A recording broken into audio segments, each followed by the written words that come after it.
Hello, welcome to Wednesday of Holy Week. I hope that by this time that what you've done is, as you begin to look at the events of Jesus' life, leading him to the cross and ultimately to the grave and then to rising again, that you've become excited about this study, that you've found yourself going into the Gospels, reading, cross-referencing, looking forward, and even anticipating what is to come. So today we're going to talk about the holy day of Wednesday and what was Jesus going through. And in this day, what you'll find is that he speaks of his own death in this particular day. Now, there's some events that are going on, and you can find in Matthew 26:2 that he talks about this. He says in Matthew 26, he says, "As you know, the Passover is 2 days away." And then he says, "The Son of Man will be handed over to be crucified." Now, part of me has to wonder, the disciples that were with him, and they hear this. Now, he's already spoken to them of his death before they ever got to Jerusalem, but perhaps there were those in the crowd that also heard. And when he begins to hear this, they have to think, what is really going on? So here he is on Wednesday. He says the Passover is 2 days away. We need to be ready for that.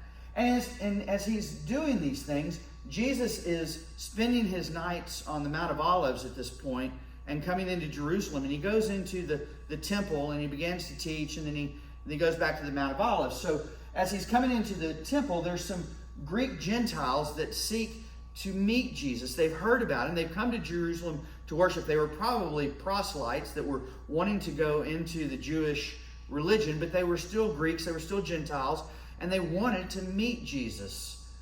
And so Jesus is talking with his disciples. The Greek Gentiles come and tell his disciples that they want to meet Jesus. And he begins to talk about his impending death. But Jesus tells them that his time is coming and that he was troubled. Now, in this is the section where most theologians will tell you that in this part, Jesus was saying that he came not only for the Jews, but he was also coming for the Gentiles, which is also a fulfillment of prophecy. And so that's really kind of an exciting time during this week, that he reaffirms that not only did he come for the lost children of Israel, but he also came to save you and I, Gentiles, that were not part of the chosen race, not part of his people. And so Jesus tells the crowd at this time that his time is coming. You can find that in John chapter 12, verses 20 through 28. And there's a particular verse here that as he's going through, he's talking about it, and he gets to verse 27, and he says, "My soul has become troubled." And he says, "What shall I say, Father? Save me from this hour?" He asks a question, and then he makes the statement. He says, "But for this purpose I came to this hour." And then he prays, and he says, "Father, glorify your name." And then a voice came out of heaven. He says, "I have both glorified it and will glorify it again." And so this is the second time that you hear the Father speak. The first time was when he was on the Mount of, the first time was when he was being baptized, and a voice out of heaven said, "This is my beloved Son in whom I'm well pleased." The second time was actually on the Mount of Transfiguration, where the three disciples are with Jesus, and they see the two prophets come and minister, and they hear the voice of God speak. And then here they hear him once again. Now the crowd doesn't quite understand what it is. Some say that it was thunder. Some said it was the voice of an angel, but they knew that something had happened when Jesus had lifted up that prayer. And he hears, "I have both glorified it and will glorify it again."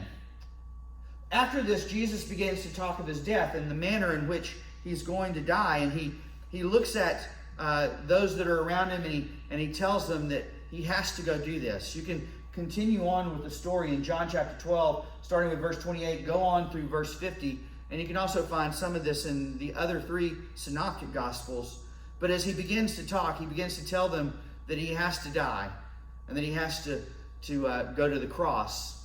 And they may not have understood it, but Jesus certainly did. He knew what he came to do, and he knew why he came to do it. As he predicts his crucifixion, the disciples are there. They begin to question him on it. They begin to talk to him about it. But Jesus says this. He starts to talk about the people. He says, "Listen, if you believe me, then you're also going to believe my Father who sent me." But he also knew that the people doubted. And he knew that they were blinded to the truth, and it caused him great pain and great sorrow. Now, interestingly enough, as he's talking about his death and he predicts his crucifixion, there were some authorities there, maybe priests, probably Pharisees, some Sadducees, but they began to believe what Jesus was saying. But like many of us today, we know who we trust. We know that we believe Jesus, and sometimes we're afraid to talk about it when we get to our workplaces, or we're afraid to talk about it around others that don't believe.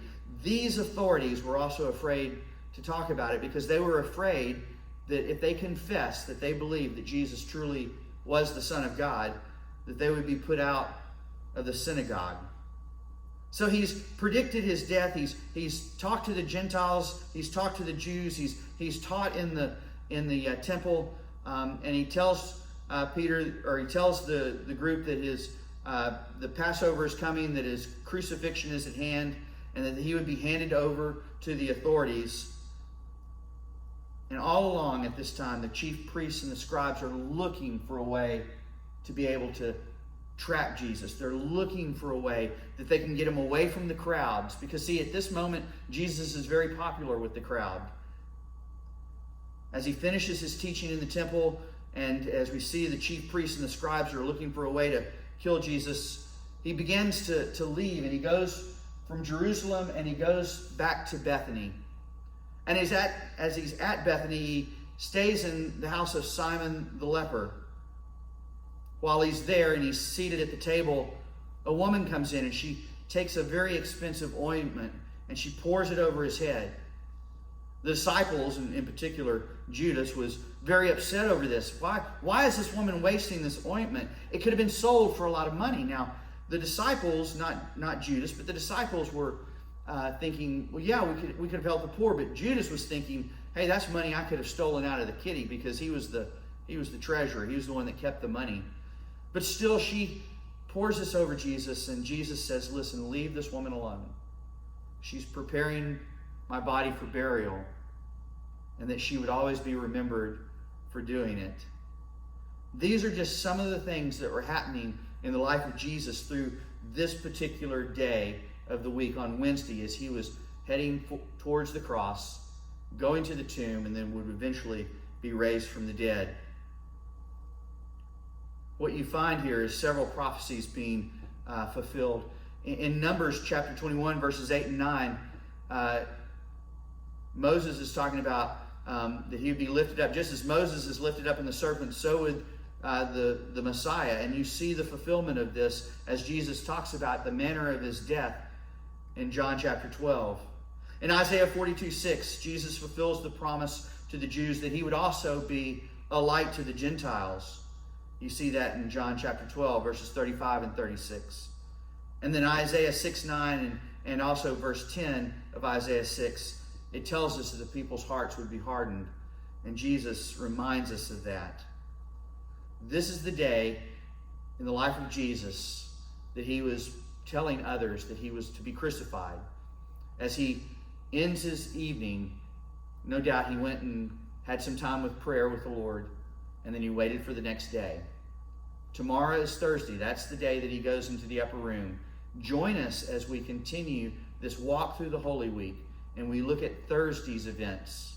Thank you again. God bless. Goodbye.